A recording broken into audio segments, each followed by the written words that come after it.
Today we are going to discuss about the phase rule and the unit components. So I welcome you all. So phase rule.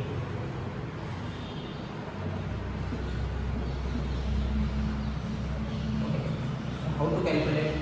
What are the phases? What are the components that will come to know about? Okay.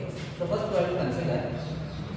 So by looking at the unit component system in the phase equilibrium study, what we are doing?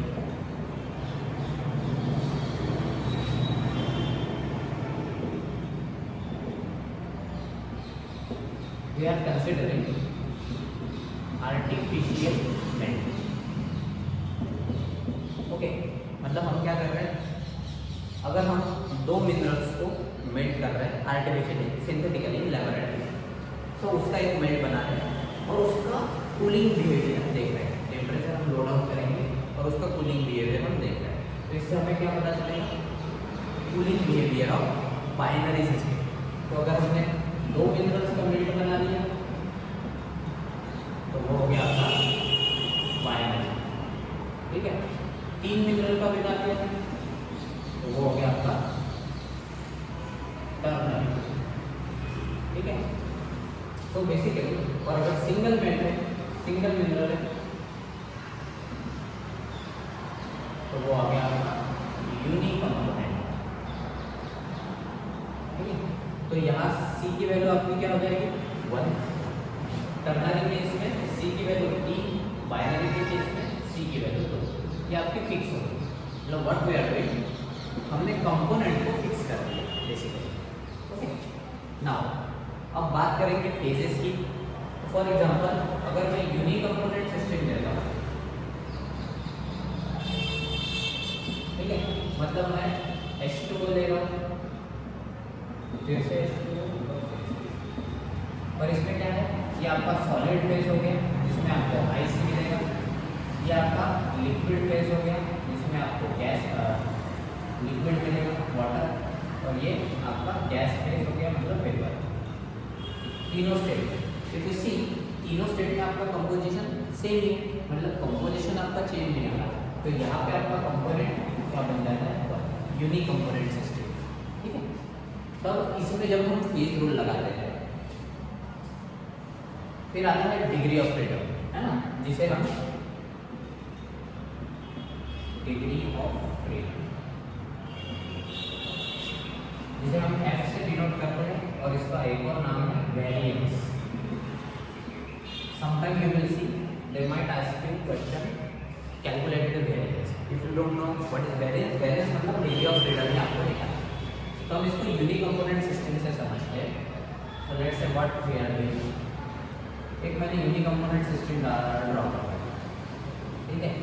मान लो यहाँ 0 degree है, इधर minus में आपका temperature जा रहा है और इधर आपका पॉजिटिव में टेम्परेचर जा रहा है ना.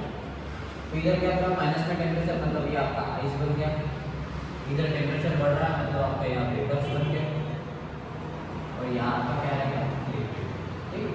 तो ये जो पॉइंट बना, ये आपका मान लो यूटेक्टिक पॉइंट है, इसे हम यूटेक्टिक पॉइंट बोल सकते हैं, या इसे हम एक और नाम से जान सकते हैं इनवेरिएंट पॉइंट. Invariant point. ठीक है. सो अगर आप देखते हो, अब डिग्री ऑफ फ्रीडम हमको देखना है. मतलब हम बेसिकली क्या कर रहे हैं कि हम गिब्स फेज रूल को पहले समझते हैं. What is Gibbs phase rule? Gibbs phase rule. तो इसने एक फेज रूल डिफाइन किया जिसमें इसने बोला कि P + F = C + 2. ठीक है. तो ये हो गया फेजेस, ये हो गया आपका डिग्री ऑफ फ्रीडम, ये हो गया आपके कंपोनेंट, और ये है एक कांस्टेंट, न्यूमेरिक कांस्टेंट. अब ये 2 आया कहाँ से? इसमें हम क्या कर रहे हैं, प्रेशर. एक साइड में हम प्रेशर को कंसीडर कर रहे हैं, एक साइड में हम टेम्परेचर ले रहे हैं. तो दो चीज़ों को वेरी कर रहे हैं, फॉर प्रेशर एंड टेम्परेचर. तो ये जो न्यूमेरिकल कांस्टेंट 2 आता है, ये फॉर प्रेशर एंड टेम्परेचर आता है, for P and T condition. तो अगर मुझे, मैं अगर यहाँ पे एक पॉइंट ले लेता हूँ x, तो अगर मुझे यहाँ पे डिग्री ऑफ फ्रीडम कैलकुलेट करना है तो वो रहेगा F = 2। ठीक है, अब कैसे कैलकुलेट करते हैं देखते हैं अपन। एट x, ठीक है, मान लो थोड़ा सा मिटा देता हूँ।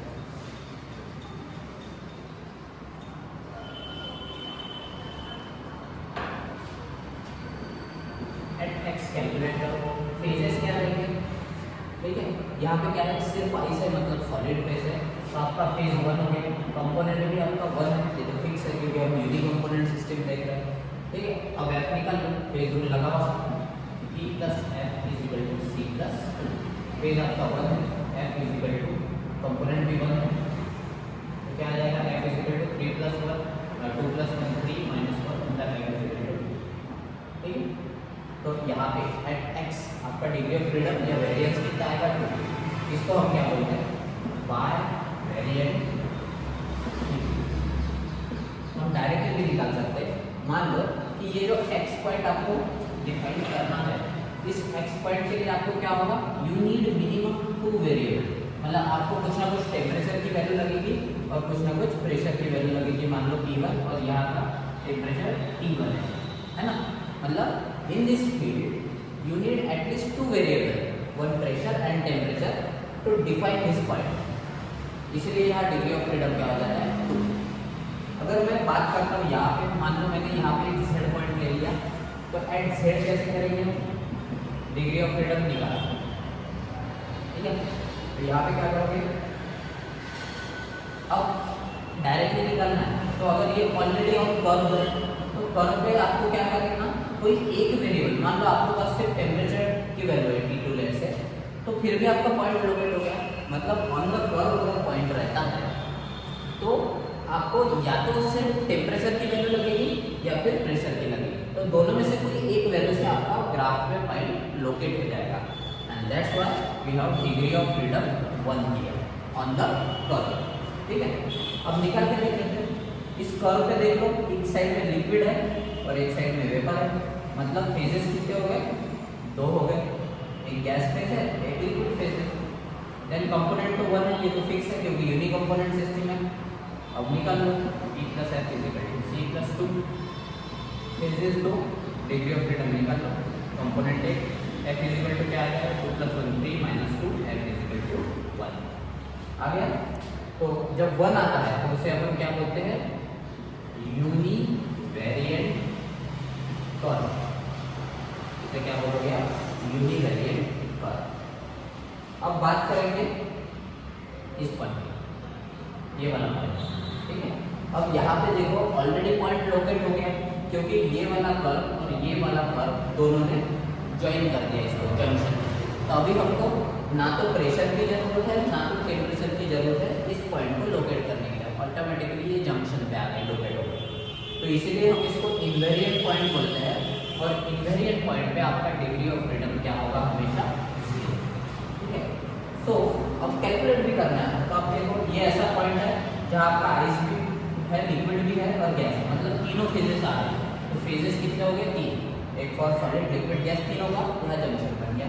कंपोनेंट तो आपका एक है जो लगा दो P + F = C + 2, तो 3 फेजेस प्लस F = 1 + 2, तो 3 F क्या आ जाएगा 3 - 3 0, we will get degree of freedom 0. So this is about the phase rule and calculation of phase rule.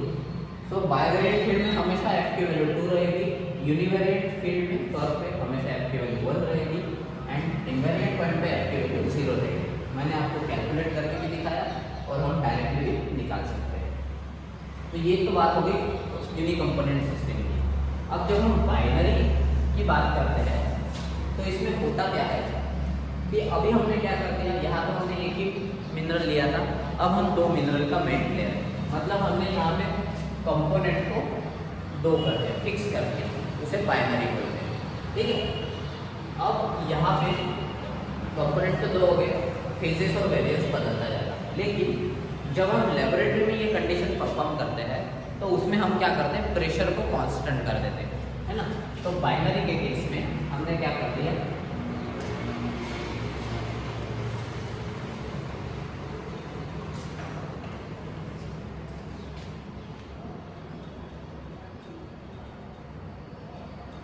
Binary के केस में हमने प्रेशर को क्या कर दिया, कांस्टेंट कर दिया, और इसी को हम क्या बोलते हैं, आइसोबैरिक कंडीशन।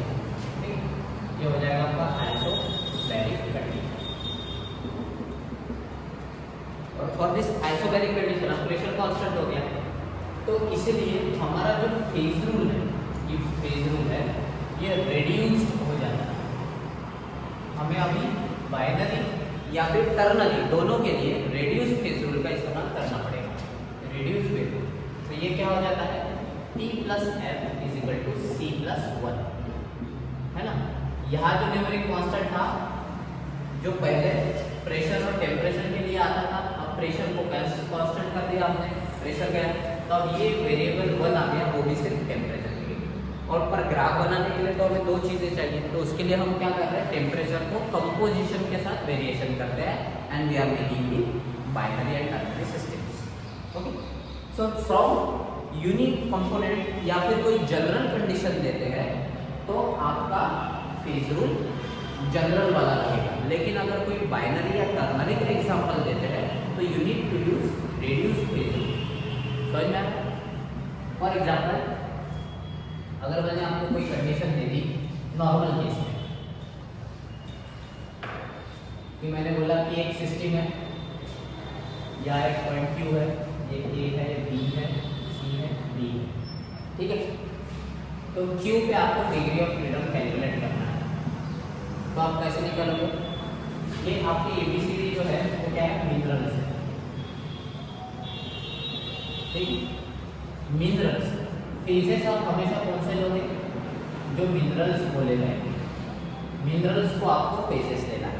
उसके बाद कुछ ऑक्साइड्स के बारे में दिया, मान लीजिए सिस्टम जो है इसमें CO है, SiO2 है ना, और CO2 है, तीन ऑक्साइड की बात की जाए तो ये कौन हो गया, आपके ऑक्साइड्स हो गए। हमेशा ऑक्साइड्स आपके क्या रहेंगे, कंपोनेंट्स रहेंगे, components is equal to oxides, ठीक है। इससे तो मान लो यहाँ तीन ऑक्साइड है, मतलब तीन कंपोनेंट हो गए, चार मिनरल है, ABCD, तो फेजेस हो गए चार। इस क्यू पॉइंट पे डिग्री ऑफ फ्रीडम निकालना है। अब ये क्या है, जनरल केस है, तो आपका जनरल फेज रूल भी आपको याद आ रहा है, जैसे P plus F is equal to C plus two लगा, फेजेस हो गए चार, एफ इज इक्वल टू तीन कंपोनेंट, तो ये हो जाएगा 5 माइनस 4, तो आपको एफ की वैल्यू क्या मिल जाएगी, 1। तो यहाँ degree of freedom at point Q मिलता आएगा 1 आ जाएगा। समझ में आता है? ये जनरल केस में हो गया। अब रेड्यूस फेज रूल बाइनरी और टर्नरी से आता है। ओके, तो वो जानने के लिए हम नेक्स्ट वीडियो में मिलेंगे। In that video will come to no